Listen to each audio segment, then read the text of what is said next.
ਸਤਿ ਸ਼੍ਰੀ ਅਕਾਲ ਜੀ, ਬਹੁਤ-ਬਹੁਤ ਸਵਾਗਤ ਤੁਹਾਡਾ ਸਟੱਡੀ ਵੀਜ਼ਾ ਐਕਸਪਰਟ ਸਾਡੇ ਨਾਲ ਹੋਣਗੇ ਤੁਹਾਡੇ ਸਵਾਲਾਂ ਦੇ ਜਵਾਬ ਦੇਣ ਦੇ ਲਈ। ਸੋ ਤੁਸੀਂ ਵੀ ਜੁੜਨਾ ਹੈ ਕਿਉਂਕਿ ਮੌਕਾ ਮਿਲਦਾ ਹੈ ਇਸ ਸ਼ੋਅ ਦੇ ਵਿੱਚ ਲਾਈਵ ਗੱਲਬਾਤ ਕਰਨ ਦਾ, ਆਪਣੇ ਸਵਾਲ ਸਾਡੇ ਸਟੱਡੀ ਵੀਜ਼ਾ ਐਕਸਪਰਟ ਦੇ ਨਾਲ ਡਿਸਕਸ ਕਰਨ ਦਾ ਤੇ ਜ਼ਰੂਰ ਕਰਿਆ ਕਰੋ ਕਿਉਂਕਿ ਤੁਹਾਡੇ ਲਈ ਇਹ ਸ਼ੋਅ ਹੁੰਦਾ ਹੈ ਤੇ ਅਸੀਂ ਵੀ ਚਾਹੁੰਦੇ ਹਾਂ ਕਿ ਤੁਸੀਂ ਜਿਹੜੇ ਤੁਹਾਡੇ ਸਵਾਲ ਹੁੰਦੇ ਆ ਤੁਸੀਂ ਸਾਡੇ ਸਟੱਡੀ ਵੀਜ਼ਾ ਐਕਸਪਰਟ ਦੇ ਕੋਲੋਂ ਆਪਣੇ ਮੂੰਹੋਂ ਪੁੱਛੋ, ਉਹਦੇ ਜਵਾਬ ਵੀ ਤੁਹਾਨੂੰ ਜ਼ਰੂਰ ਮਿਲਣਗੇ। ਸੋ ਅੱਜ ਐਕਸਪਰਟ ਨੂੰ ਅਸੀਂ ਇਨਵਾਈਟ ਕੀਤਾ ਜੀ SAS ਮੋਹਾਲੀ ਤੋਂ ਮਿਸਟਰ ਸੁਭਾਸ਼ ਮਹਾਜਨ ਜੀ ਸਾਡੇ ਨਾਲ ਹੋਣਗੇ। ਸਵਾਗਤ ਕਰ ਲੈਂਦੇ ਆ, ਵੈਲਕਮ ਹੈ ਜੀ। ਸਤਿ ਸ਼੍ਰੀ ਅਕਾਲ। ਸੋ ਜੀ ਤੁਹਾਨੂੰ ਦੱਸ ਦਿੰਦੀ ਹਾਂ ਕਿ ਲਾਈਵ ਪ੍ਰੋਗਰਾਮ ਚੱਲ ਰਿਹਾ, ਨੰਬਰ ਲਗਾਤਾਰ ਟੀਵੀ ਸਕਰੀਨ ਤੇ ਫਲੈਸ਼ ਹੋਣੇ ਸ਼ੁਰੂ ਹੋ ਗਏ ਨੇ, ਕਾਲ ਕਰਨੀਆਂ ਨੇ।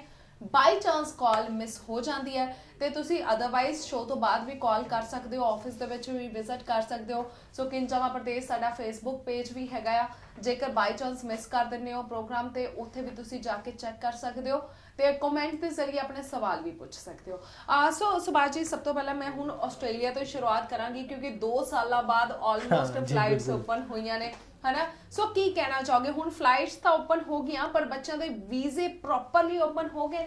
ਡੈਫੀਨੇਟਲੀ ਜਿਵੇਂ ਤੋਂ ਗੱਲ ਕਰੀਏ ਆਸਟ੍ਰੇਲੀਆ ਦੀ, ਦੇਖੋ ਐਕਚੁਅਲੀ ਕੀ ਹੁੰਦਾ ਹੈ ਕਿ ਜਦੋਂ ਆਪਾਂ ਕਾਉਂਸਲਿੰਗ ਪੈਟਰਨ ਤੇ ਆਉਂਦੇ ਆ, ਜੇ ਮੈਂ ਗੱਲ ਕਰਾਂ ਤੁਹਾਨੂੰ ਬਿਲਕੁਲ ਡੀਪਲੀ ਲੈਵਲ ਦੀ ਆਸਟ੍ਰੇਲੀਆ ਨੂੰ ਲੈ ਕੇ, ਆਪਣੇ ਕੋਲ ਮੈਮ 2 ਤਰ੍ਹਾਂ ਦੇ ਕੈਂਡੀਡੇਟਸ ਆਉਂਦੇ ਆ।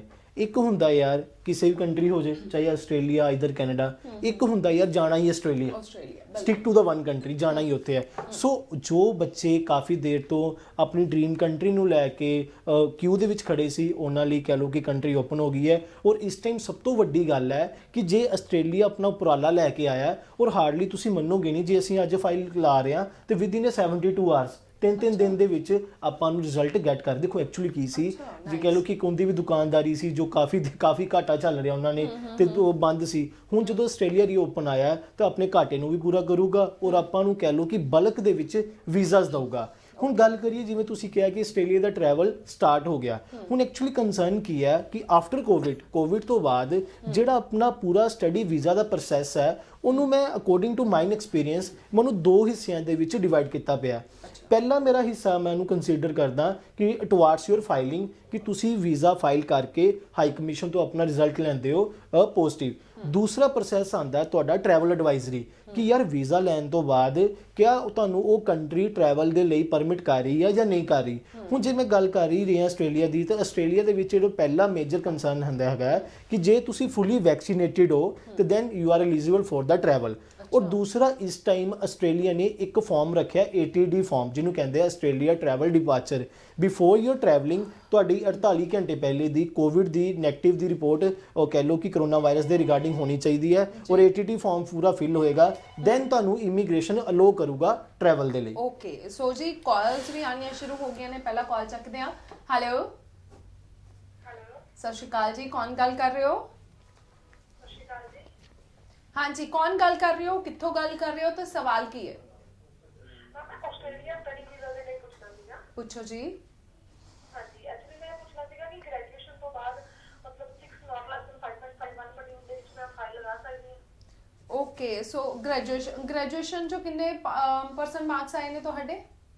ਮੈਂ ਗ੍ਰੈਜੂਏਸ਼ਨ ਦੇ ਵਿੱਚੋਂ 75 ਸੀਗੇ, ਤਾਂ ਮਤਲਬ ਉਸ ਤੋਂ ਬਾਅਦ ਮੇਰੇ ਕੋਲ ਫੰਡਿੰਗ ਦੀ ਅਰੇਂਜਮੈਂਟ ਹੈਗਾ, ਮਤਲਬ ਓਕੇ ਹੈਗਾ, ਮੇਰੇ ਫਾਦਰ ਸਾਹਿਬ ਦੀ ਫੰਡਿੰਗ ਪਈ ਹੋਈ ਆ। ਠੀਕ ਹੈ। ਤੇ ਕਦੋਂ ਪਾਸ ਆਊਟ ਹੋਏ ਹੋ? 2020 ਦੇ ਵਿੱਚ। 2020 ਦੇ ਵਿੱਚ ਜੀ। ਗ੍ਰੇਟ, ਬਿਲਕੁਲ ਤੁਸੀਂ ਇਸ ਪ੍ਰੋਫਾਈਲ ਦੇ ਨਾਲ ਆਸਟ੍ਰੇਲੀਆ ਅਪਲਾਈ ਕਰ ਸਕਦੇ ਹੋ। ਹੁਣ ਜਿਵੇਂ ਤੁਸੀਂ ਬਹੁਤ ਵੱਡਾ ਇੱਕ ਜਵਾਬ ਦਿੱਤਾ ਕਿ ਤੁਹਾਡੇ ਕੋਲ ਫੰਡਸ ਅਵੇਲੇਬਲ ਹੈਗੇ ਆ, ਹੁਣ ਮੇਜਰ ਤੁਸੀਂ ਇਹਦੇ ਵਿੱਚ ਬੱਚਿਆਂ ਨੂੰ ਦਿੱਕਤ ਹੀ ਆਸਟ੍ਰੇਲੀਆ ਦੇ ਵਿੱਚ ਆਉਂਦੀ ਹੈ, ਜਿਵੇਂ ਤੁਸੀਂ ਅੱਛੀ ਲੈਵਲ 1 ਦਾ ਕਾਲਜ ਜਾਂ ਯੂਨੀਵਰਸਿਟੀ ਲੈਂਦੇ ਹੋ ਤੇ ਉਹਦੇ ਵਿੱਚ GT ਪ੍ਰੋਸੈਸ ਨੂੰ ਲੈ ਕੇ ਤੁਹਾਨੂੰ ਕਿਤੇ ਨਾ ਕਿਤੇ 19-21 ਰਹਿੰਦੀ ਹੈ। ਹੁਣ ਐਕਚੁਅਲੀ ਕਰਕਸ ਕੀ ਹੈ, ਜੇ ਆਪਾਂ ਇਹਨਾਂ ਦੀ ਪ੍ਰੋਫਾਈਲ ਨੂੰ ਪਾਰਟਿਕੂਲਰ ਜੱਜ ਕਰੀਏ, ਹੁਣ ਜਿਵੇਂ ਤੁਹਾਡੇ 1 ਤੋਂ 5.5 ਹੈ, ਤੁਹਾਨੂੰ ਲੈਵਲ 1 ਦਾ ਅੱਛਾ ਕਾਲਜ ਵੀ ਮਿਲ ਜੂਗਾ ਜੇ ਤੁਸੀਂ ਫਾਈਨੈਂਸ਼ੀਅਲੀ ਇੱਕ ਮਿਡਲ ਕਲਾਸ ਫੈਮਿਲੀ ਤੋਂ ਬਿਲੋਂਗ ਕਰਦੇ ਹੋ। ਦੂਸਰਾ, ਜੇ ਤੁਹਾਨੂੰ ਟਿਊਸ਼ਨ ਫੀਸ ਨੂੰ ਲੈ ਕੇ ਕਿਸੇ ਤਰ੍ਹਾਂ ਦੀ ਦਿੱਕਤ ਨਹੀਂ ਹੈਗੀ, ਤੁਸੀਂ ਯੂਨੀਵਰਸਿਟੀ ਨੂੰ ਅਪਰੋਚ ਕਰਨਾ ਚਾਹੁੰਦੇ ਹੋ ਤਾਂ ਕਰ ਸਕਦੇ ਹੋ। ਔਰ ਜਿਵੇਂ ਤੁਹਾਡੇ ਕੋਲ ਫੰਡਸ ਅਵੇਲੇਬਲ ਹੈਗੇ ਆ, ਆਰਾਮ ਦੇ ਨਾਲ ਤੁਸੀਂ GT ਕਲੀਅਰ ਕਰ ਸਕਦੇ ਹੋ। ਓਕੇ ਜੀ, ਸੋ ਅਗਲੇ ਕਾਲਰ। ਹੈਲੋ, ਸਤਿ ਸ਼੍ਰੀ ਅਕਾਲ, ਕੌਣ ਗੱਲ ਕਰ ਰਹੇ ਹੋ? ਮੈਂ ਪ੍ਰਿਆ ਗੱਲ ਕਰ ਰਹੀ ਹਾਂ। ਹਾਂਜੀ ਪ੍ਰਿਆ ਜੀ, ਕਿੱਥੋਂ ਗੱਲ ਕਰ ਰਹੇ ਹੋ? ਮੈਂ ਜਲੰਧਰ ਤੋਂ। ਹਾਂਜੀ ਦੱਸੋ, ਸਵਾਲ ਦੱਸੋ। ਮੈਂ ਨਾ ਆਪਣੇ ਭਰਾ ਦੇ ਬਾਰੇ ਪੁੱਛਣਾ ਹੈ। ਉਹਨੇ +2 ਕੀਤੀ 2020 ਦੇ ਵਿੱਚ ਕਾਮਰਸ ਦੇ ਨਾਲ, ਤੇ ਉਹ ਨਾ ਇੱਕ ਵਾਰ ਰਿਫਿਊਜ਼ ਹੋ ਗਿਆ। ਓਵਰਆਲ ਤਾਂ 6 ਤੋਂ 5.5 ਆ ਕੈਨੇਡਾ ਤੋਂ। ਮੈਨੂੰ ਸਮਝ ਨਹੀਂ ਆ ਰਿਹਾ ਕਿ ਆਪਾਂ ਉਹਦਾ ਦੁਬਾਰਾ ਮਤਲਬ ਕੈਨੇਡਾ ਲਈ ਅਪਲਾਈ ਕਰ ਸਕਦੇ ਹਾਂ? ਓਕੇ ਜੀ, ਬਿਲਕੁਲ ਤੁਸੀਂ ਪ੍ਰਿਆ ਆਪਣੇ ਬ੍ਰਦਰ ਦੀ ਦੁਆਰਾ ਪ੍ਰੋਫਾਈਲ ਕੈਨੇਡਾ ਲਈ ਅਪਲਾਈ ਕਰ ਸਕਦੇ ਹੋ।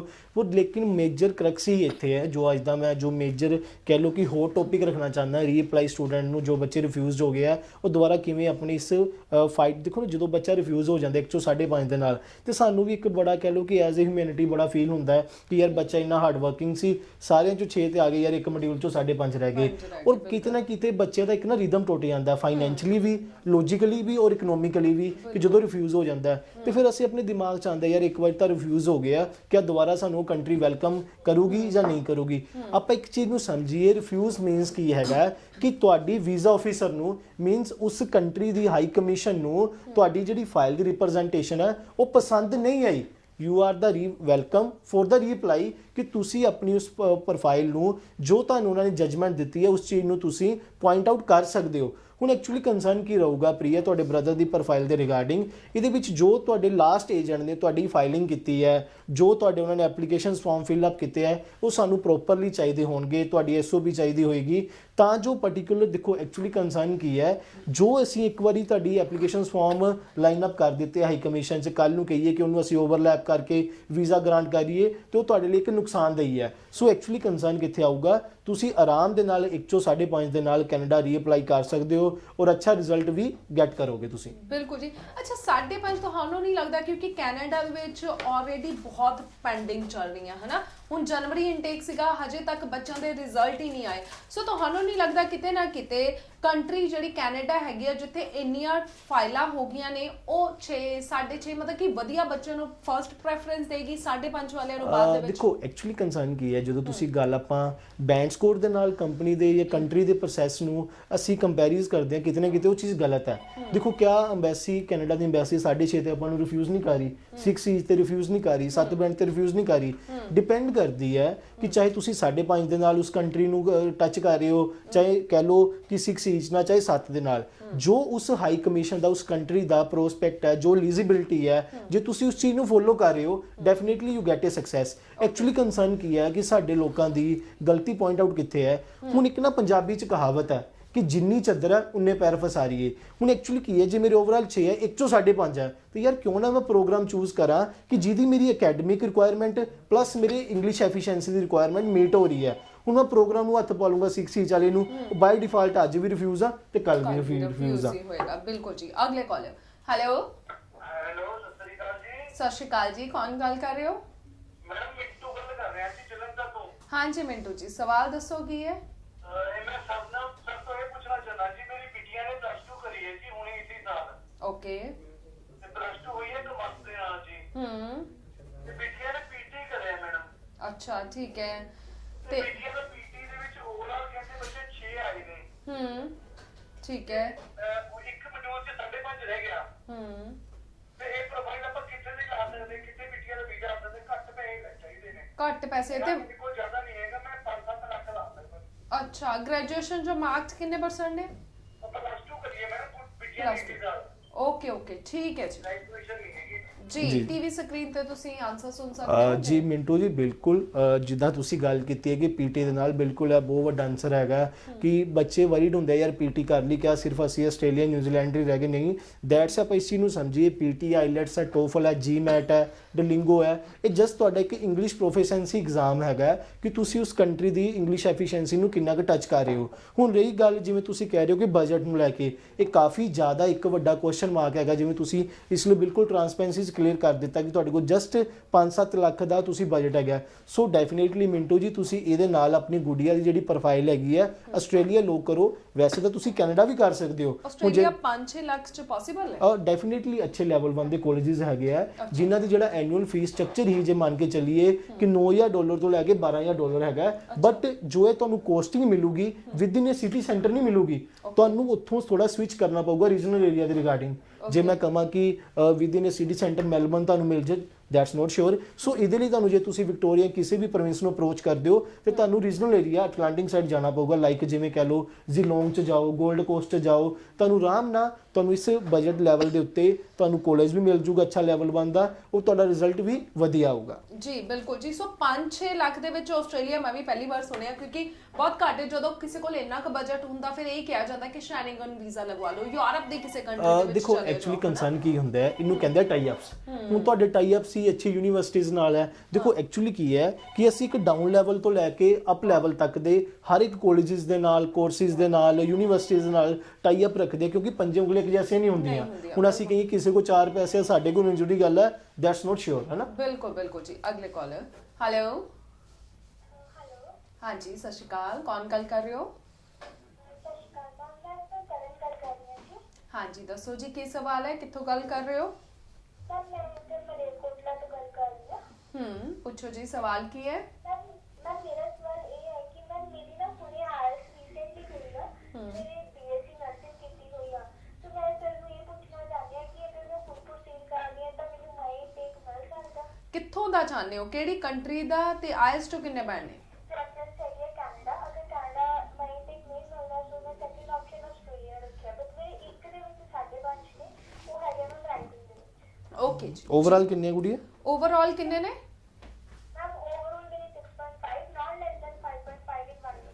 ਓਕੇ ਠੀਕ ਹੈ। ਹਾਂ ਜੀ ਬਿਲਕੁਲ ਕਰਨ, ਇਸ ਪ੍ਰੋਫਾਈਲ ਦੇ ਨਾਲ ਤੁਸੀਂ ਦੋਨੋਂ ਕੰਟਰੀਆਂ ਸੂਟੇਬਲ ਹੋ, ਦੋਨੋਂ ਕੰਟਰੀਆਂ ਦੇ ਐਲੀਜੀਬਿਲਟੀ ਪ੍ਰੋਸੈਸ ਨੂੰ ਫੁੱਲਫਿਲ ਕਰ ਰਹੇ ਹੋ।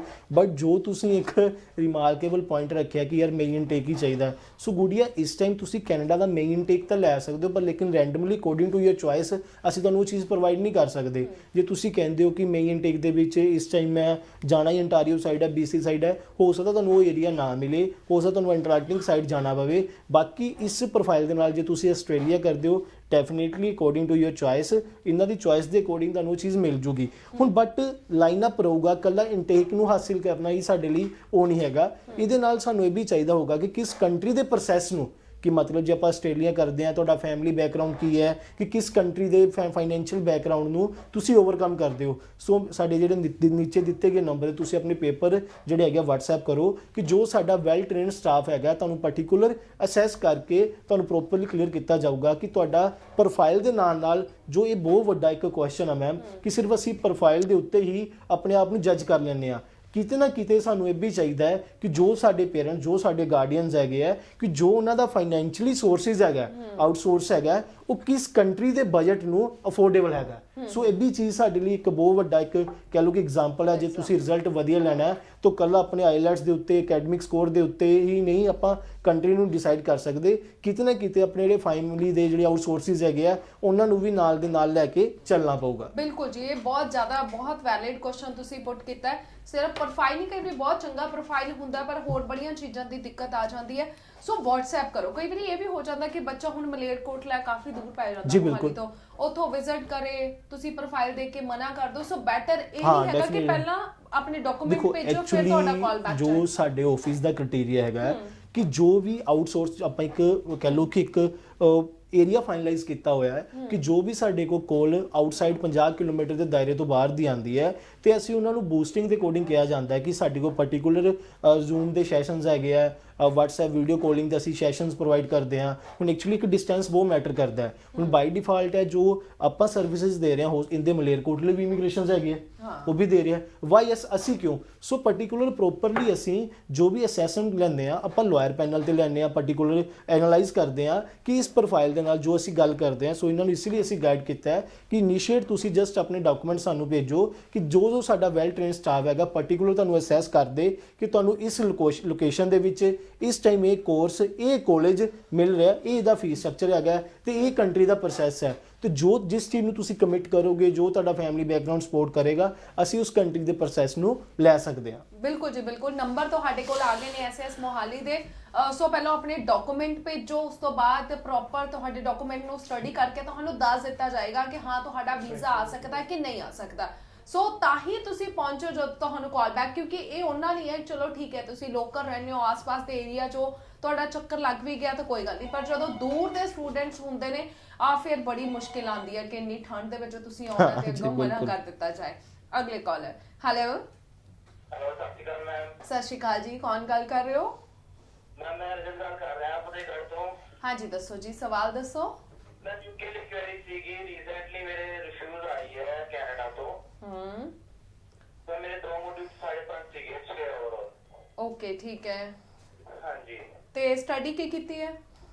ਮੈਂ +2 ਬਾਅਦ ਆਈਟੀਆਈ ਕੀਤੀ ਵੀਰੇ 2018 ਦੇ ਵਿੱਚ। ਓਕੇ, ਗੈਪ ਸੀਗਾ, ਉਸ ਤੋਂ ਬਾਅਦ ਗੈਪ 'ਚ ਕੋਈ ਕੰਮ ਕੀਤਾ ਕਿ ਫ੍ਰੀ ਸੀਗੇ? ਨਹੀਂ ਮੈਂ ਟ੍ਰੇਨਿੰਗ ਲੱਗੀ ਹੋਈ ਸੀ, ਮੇਰੀ ਇੰਟਰਨਸ਼ਿਪ ਲੱਗੀ ਹੋਈ ਸੀਗੀ। ਓਕੇ, ਤੇ ਹੁਣ ਯੂਕੇ ਜਾਣਾ ਚਾਹੁੰਦੇ ਹੋ ਹਨਾ ਹਾਂਜੀ ਮੈਮ। ਜੀ? ਹਾਂ ਬਿਲਕੁਲ, ਜੋ ਮੈਂ ਚੀਜ਼ ਪਹਿਲੇ ਹੀ ਕਲੀਅਰ ਕੀਤੀ ਸੀ ਕਿ ਜੇ ਅਸੀਂ ਕਹੀਏ ਕਿ ਸਾਡੇ ਅਕੋਰਡਿੰਗ ਕੰਟਰੀ ਕੰਪਰੋਮਾਈਜ਼ ਕਰੇਗੀ, ਨੈਵਰ ਡੀਅਰ, ਤੁਹਾਨੂੰ ਕੰਟਰੀ ਦੇ ਅਕੋਰਡਿੰਗ ਕੰਪਰੋਮਾਈਜ਼ ਕਰਨਾ ਪਊਗਾ।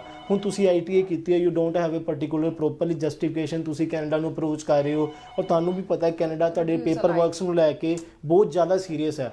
ਹੁਣ ਜੇ ਗੱਲ ਕਰਦੇ ਹਾਂ ਯੂਕੇ ਦੇ ਵਿੱਚ, ਡੈਫੀਨੇਟਲੀ ਯੂਕੇ 'ਚ ਤੁਹਾਨੂੰ ਐਡਮਿਸ਼ਨ ਤਾਂ ਮਿਲ ਜੂਗੀ, ਪਰ ਬਟ ਕਿਤੇ ਨਾ ਕਿਤੇ ਸਾਨੂੰ ਯੂਕੇ ਦੀ ਜਿਹੜੀ ਐਲੀਜੀਬਿਲਿਟੀ ਨੂੰ, ਪ੍ਰੋਸੈਸ ਨੂੰ ਵੀ ਧਿਆਨ ਦੇਣਾ ਹੈ। ਹੁਣ ਐਕਚੁਅਲ 'ਚ ਕੀ ਹੈ, ਜੇ ਤੁਸੀਂ ਯੂਕੇ ਨੂੰ ਅਪਰੋਚ ਕਰ ਰਹੇ ਹੋ ਤੇ ਮੇਕ ਸ਼ੋਰ ਤੁਹਾਡੇ ਕੋਲ 28 ਦਿਨ ਪੁਰਾਣੇ ਫਾਈਨੈਂਸ਼ੀਅਲ ਚਾਹੀਦੇ ਆ। ਹੁਣ ਨੋ ਡਾਊਟ ਜਿੱਦਾਂ ਤੁਸੀਂ GIC ਕੀਤਾ ਜਾਂ ਫੀਸ ਦਿੱਤੀ ਹੈ, ਉਹ ਤੁਹਾਡੀ ਪੇ ਬੈਕ ਆਊਗੀ, ਜਿਸ ਦੀ ਟ੍ਰਾਂਜੈਕਸ਼ਨ ਨੂੰ ਅਸੀਂ 28 ਦਿਨ ਪੁਰਾਣੀ ਦੀ ਜਸਟੀਫਿਕੇਸ਼ਨ ਦੇ ਸਕਦੇ ਹਾਂ। ਸੋ ਇੱਕ ਵਾਰੀ ਤੁਸੀਂ ਆਪਣੇ ਪੇਪਰ ਸਾਨੂੰ ਸੈਂਡ ਕਰੋ ਜਾਂ ਸਾਡੇ ਆਫਿਸ ਵਿਜ਼ਿਟ ਕਰੋ, ਕਿ ਤਾਂ ਜੋ ਤੁਸੀਂ ਸਭ ਫਤਿਹਗੜ੍ਹ ਸਾਹਿਬ ਤੋਂ ਜ਼ਿਆਦਾ ਦੂਰ ਤੋਂ ਨਹੀਂ ਹੋ, ਨਜ਼ਦੀਕੀ ਹੋ ਆਪਣੇ, ਕਿ ਤੁਹਾਨੂੰ ਮੌਕੇ ਸਰ ਜੋ ਫਾਈਨਲ ਅਸੈਸਮੈਂਟ ਹੋਏਗੀ ਉਹ ਦੇ ਕੇ ਤੁਹਾਨੂੰ ਯੂਕੇ ਦਾ ਕਰਕਸ ਕਲੀਅਰ ਕੀਤਾ ਜਾਊਗਾ। ਅਗਲੇ ਕਾਲਰ, ਹੈਲੋ।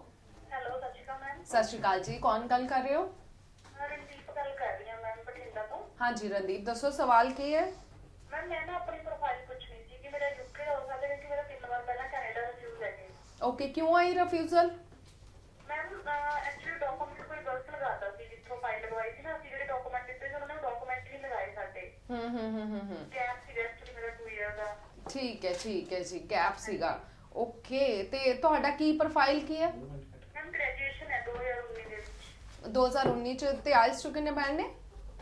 6.5 ਨੇ ਮੈਮ, ਇੱਕ ਚੋਂ 5.5 ਨੇ। ਤੇ ਹੁਣ ਤੁਸੀਂ ਕੈਨੇਡਾ ਹੀ ਜਾਣਾ ਹੈ ਜਾਂ ਕਿਸੇ ਹੋਰ ਕੰਟਰੀ ਬਾਰੇ ਅਸੀਂ ਤੁਹਾਨੂੰ ਦੱਸ? ਯੂਕੇ ਕਰਨਾ ਹੈ। ਯੂਕੇ। ਸੋ ਇਦਾਂ ਦੇ ਬੜੇ ਬੱਚੇ ਹੁੰਦੇ ਕਿ ਇੱਕ ਵਾਰ ਰਿਫਿਊਜ਼ਲ ਆ ਗਈ, ਫਿਰ ਉਸੇ ਪ੍ਰੋਫਾਈਲ ਨਾਲ ਦੁਬਾਰਾ ਕਿਉਂ ਇੰਨੀ ਬਾਰ-ਬਾਰ ਕਿਉਂ ਆਉਂਦੀ ਹੈ ਰਿਫਿਊਜ਼ਲ? ਦੇਖੋ ਐਕਚੁਅਲੀ ਇਸ ਚੀਜ਼ ਦਾ ਪ੍ਰੋਪਰਲੀ ਕੰਸਰਨ ਕੀ ਹੈਗਾ ਕਿ ਜਦੋਂ ਤੁਸੀਂ ਇੱਕ ਵਾਰ ਰਿਫਿਊਜ਼ ਹੋ ਜਾਂਦੇ ਹੋ ਤੇ ਮੇਕ ਸ਼ੋਰ ਆਪਾਂ ਉਸ ਚੀਜ਼ ਨੂੰ ਜੱਜ ਕਰੀਏ ਯਾਰ, ਪਹਿਲੇ ਤਾਂ ਵੇਖੀਏ ਕਿ ਜੋ ਉਸ ਕੰਟਰੀ ਨੇ ਸਾਨੂੰ ਰਿਫਿਊਜ਼ ਕੀਤਾ ਹੈ, ਉਸ ਚੀਜ਼ ਦਾ ਰਿਫਿਊਜ਼ਲ ਦਾ ਆਪਾਂ ਤਹਿ ਤੱਕ ਪਹੁੰਚੀਏ ਕਿ ਉਸ ਕੰਟਰੀ ਨੇ ਜੇ ਤੁਹਾਨੂੰ ਰਿਫਿਊਜ਼ ਕੀਤਾ, ਉਸ ਰਿਫਿਊਜ਼ਲ ਦਾ ਮੇਜਰ ਕਾਰਨ ਕੀ ਹੈ। ਅਸੀਂ ਵੇਖਿਆ ਨਹੀਂ, ਅਸੀਂ ਏਜੰਟ ਦੇ ਅਕੋਰਡਿੰਗ ਰੀਅਪਲਾਈ ਕਰਦੇ ਗਏ। ਜਦ ਤੱਕ ਤੁਸੀਂ ਆਪਣੀ ਪ੍ਰੋਫਾਈਲ ਦੇ ਵਿੱਚ ਕਿਸੇ ਚੀਜ਼ ਨੂੰ ਮੈਨੂਪੂਲੇਟ ਨਹੀਂ ਕਰਦੇ, ਉਸ ਚੀਜ਼ ਨੂੰ ਰੀਪੋਲਿਸ਼ ਨਹੀਂ ਕਰੋਗੇ, ਤਦ ਤੱਕ ਤੁਹਾਨੂੰ ਉੱਥੋਂ ਦੀ ਕੰਟਰੀ ਵੈਲਕਮ ਨਹੀਂ ਕਰੂਗੀ। ਸੋ ਐਕਚੁਅਲੀ ਉਹ ਬੱਚਿਆਂ ਨੂੰ ਡਾਇਰੈਕਟਲੀ ਮੈਸੇਜ ਹੈਗਾ ਹੈ ਕਿ ਜੋ ਵਿਦਆਊਟ ਐਨੀ ਨੋਲੇਜ, ਜੇ ਤੁਸੀਂ ਇੱਕ ਵਾਰ ਰਿਫਿਊਜ਼ ਹੋ ਜਾਂਦੇ ਹੋ, ਜੇ ਤੁਹਾਡਾ ਏਜੰਟ ਕਹਿੰਦਾ ਕਿ ਅਸੀਂ ਰੀਅਪਲਾਈ ਕਰੀਏ, ਫਸਟਲੀ ਉਸ ਚੀਜ਼ ਤੇ ਬਰੀਫਲੀ ਜਾਓ ਕਿ ਵਾਕਈ ਯਾਰ ਜੇ ਤੁਹਾਨੂੰ ਉਸ ਕੰਟਰੀ ਦੇ ਵੀਜ਼ਾ ਆਫੀਸਰ ਨੇ ਤੁਹਾਨੂੰ ਰਿਫਿਊਜ਼ ਕੀਤਾ, ਐਕਚੁਅਲ 'ਚ ਰਿਫਿਊਜ਼ਲ ਦਾ ਕਾਰਨ ਕੀ ਸੀ।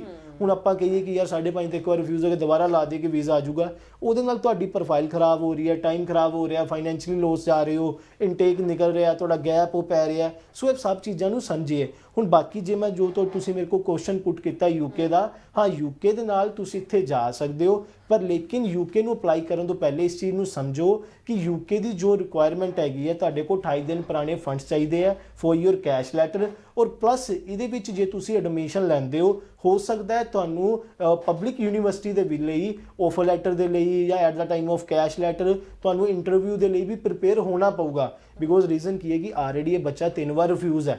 ਇੱਕ ਇਸ ਟਾਈਮ ਬੱਚੇ ਦੀ ਉਹ ਕਹਾਵਤ ਹੋਈ ਪਈ ਹੈ ਕਿ ਜਦੋਂ ਬੰਦਾ ਗਰਮ ਦੁੱਧ ਨਾਲ ਸੜਦਾ ਤੇ ਲੱਸੀ ਨੂੰ ਵੀ ਫੂਕਾ ਮਾਰ ਕੇ ਪੀਂਦਾ।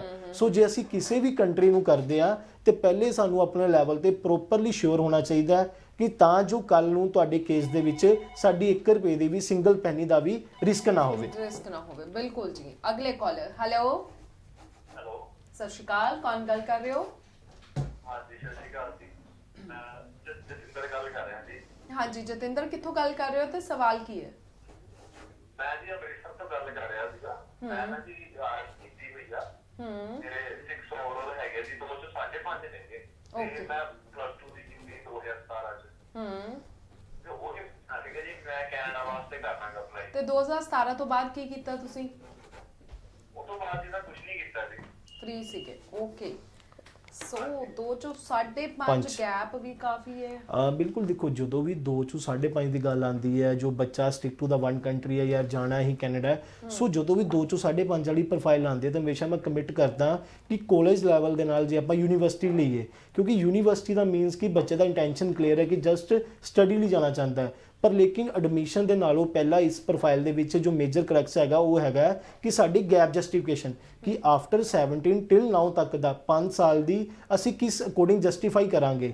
ਜੇ ਮੈਂ ਤੁਹਾਨੂੰ ਅੱਜ ਦੀ ਗੱਲ ਦੱਸਾਂ, ਸੇਮ ਇਸੇ ਤਰ੍ਹਾਂ ਦੀ ਪ੍ਰੋਫਾਈਲ ਅੱਜ ਮੇਰੇ ਆਫਿਸ 'ਚ ਵਿਜ਼ਿਟ ਕੀਤੀ, ਉਸ ਏਜੰਟ ਨੇ ਕੀ ਕੀਤਾ ਹੋਇਆ ਕਿ +2 ਤੋਂ ਬਾਅਦ ਬੱਚੇ ਦਾ ਵਰਕ ਐਕਸਪੀਰੀਅੰਸ ਸ਼ੋ ਕਰ ਦਿੱਤਾ। ਯਾਰ ਕਿਆ ਬੇਵਕੂਫੀ ਵਾਲੀ ਗੱਲ ਹੈ।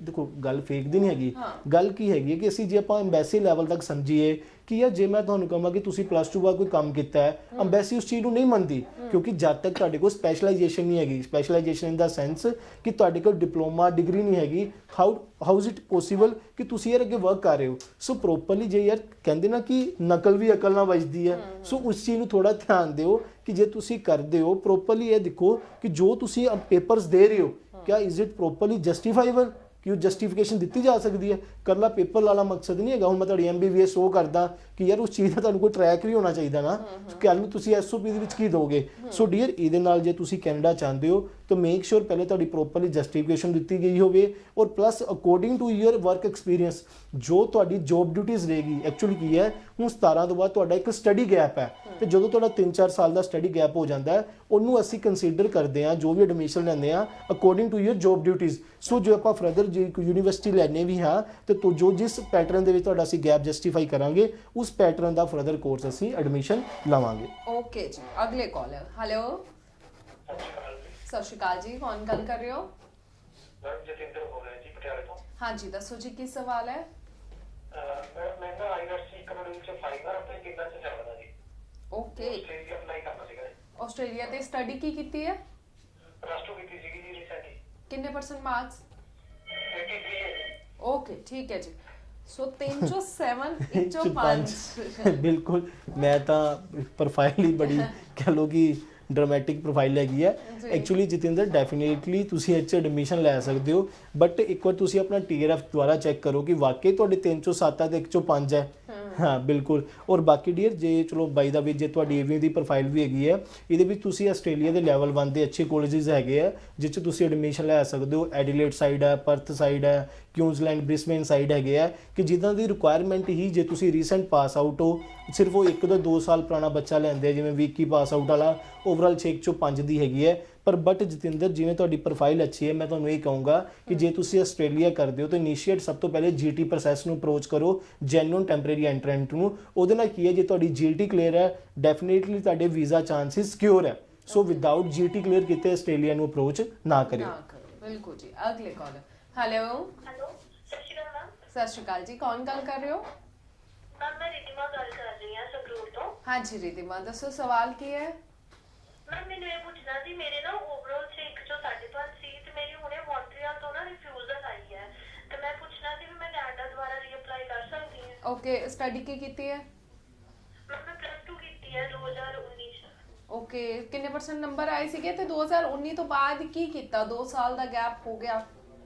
ਮੈਮ ਐਕਚੁਅਲੀ ਮੇਰੀ ਮੌਂਟਰੀਅਲ ਦੀ ਫਾਈਲ ਲੱਗੀ ਹੋਈ ਸੀ ਨਾ, ਤਾਂ ਉੱਥੇ ਕਾਫੀ ਟਾਈਮ ਸਟਕ ਰਹੀ ਮੇਰੀ ਫਾਈਲ। ਓਕੇ ਠੀਕ ਹੈ ਜੀ। ਅੱਜ ਜ਼ਿਆਦਾਤਰ ਰਿਫਿਊਜ਼ਲ ਵਾਲੇ ਸਟੂਡੈਂਟਸ ਹੀ ਆ ਰਹੇ ਨੇ। ਡੈਫੀਨੇਟਲੀ ਐਕਚੁਅਲੀ ਕੰਸਰਨ ਕੀ ਹੈ, ਜਦੋਂ ਨਾ ਆਪਾਂ ਸ਼ੋਅ 'ਚ ਸੁਣਦੇ ਆ ਕਿ ਯਾਰ 2-2 ਸਾਲ ਹੋ ਗਏ, 1 ਚੋਂ 5.5 ਸੀ ਰਿਫਿਊਜ਼ ਹੋਏ, ਤੇ ਵਾਕਈ ਲੱਗਦਾ ਯਾਰ ਕਿ ਇਸ ਟਾਈਮ ਰਿਫਿਊਜ਼ਲਸ ਖਾਸੀਆਂ ਆ ਰਹੀਆਂ।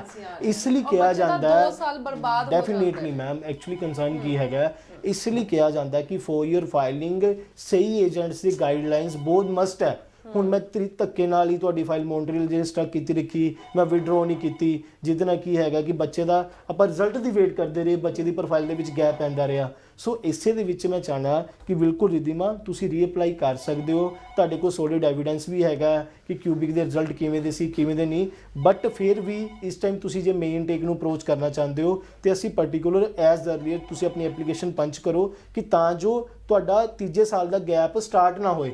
ਜੇ ਤੁਸੀਂ 2019 ਪਾਸ ਆਊਟ ਹੋ, ਆਲਰੇਡੀ ਤੁਹਾਡਾ 2 ਸਾਲ ਦਾ ਗੈਪ ਕੰਸੀਡਰ ਮੰਨਿਆ ਜਾ ਰਿਹਾ, ਤੁਸੀਂ ਇਹਦੇ ਨਾਲ ਮੌਂਟਰੀਅਲ ਨੂੰ ਛੱਡ ਕੇ ਅੱਛੇ ਲੋਕੇਸ਼ਨ ਦੇ ਵਿੱਚ, ਅੰਟਾਰੀਓ ਦੇ ਵਿੱਚ, BC ਦੇ ਵਿੱਚ ਅੱਛੇ ਕਾਲਜਿਸ ਹੈਗੇ ਆ ਜਿਵੇਂ ਨਾਇਗਰਾ, ਸੈਂਟ ਕਲੇਅਰ ਹੈ, ਉਹ ਇਸ ਪ੍ਰੋਫਾਈਲ ਨੂੰ ਅਸੈਪਟ ਕਰਦੇ ਆ। ਬਿਲਕੁਲ ਜੀ ਬਿਲਕੁਲ। ਸੋ ਟਾਈਮ ਆਲਮੋਸਟ ਖਤਮ ਹੋ ਗਿਆ, ਕਾਲਸ ਹਜੇ ਵੀ ਆ ਰਹੀਆਂ ਨੇ। ਮੈਂ ਤੁਹਾਨੂੰ ਰਿਕੁਐਸਟ ਕਰਦੀ ਹਾਂ ਜੀ, ਚਾਹੇ ਸਮਾਂ ਖਤਮ ਹੋ ਗਿਆ ਪਰ ਤੁਸੀਂ ਕਾਲਸ ਜ਼ਰੂਰ ਕਰਦੇ ਰਹਿਣਾ। ਇਹਨਾਂ ਨੰਬਰ ਤੇ ਤੁਸੀਂ ਕੰਪਨੀ ਦੇ ਵਿੱਚ ਕਾਲ ਕਰਕੇ ਆਪਣੇ ਸਵਾਲ ਜਿਹੜੇ ਉਹ ਰੱਖ ਸਕਦੇ ਹੋ। So thank you so much ਜੀ। ਵੈਲਕਮ। ਸੋ ਇਸੇ ਦੇ ਨਾਲ ਹੁਣ ਮੈਨੂੰ ਪ੍ਰੀਤ ਨੂੰ ਵੀ ਦਿਓ ਇਜਾਜ਼ਤ। ਸਤਿ ਸ਼੍ਰੀ ਅਕਾਲ।